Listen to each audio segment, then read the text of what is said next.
This is a huge emergency. It's only going to get worse, and we don't see it in the media. There's not a big enough humanitarian response because I think people don't know that the emergency is there. And it's important that the world knows what is happening on the border of Sudan and Chad today.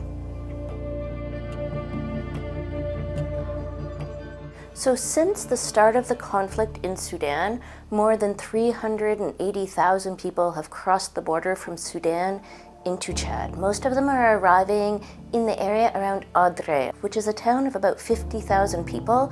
What we know is at least 2,000 people per day, mostly women and children, continue to cross into Chad. They're moved into camps where there's not yet access to water. These are camps in the middle of the desert. There's not shelter, there's not water, there are no latrines, and people don't have anything with them.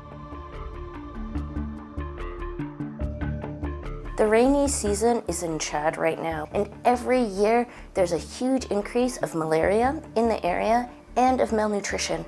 Already our teams on the ground that are providing healthcare see an alarming rate of malnutrition and people that are in really concerning health situations because they're living in very poor conditions.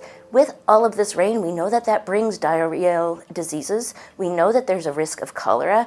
And with conditions like this, it's extremely concerning what sort of epidemics could be brought.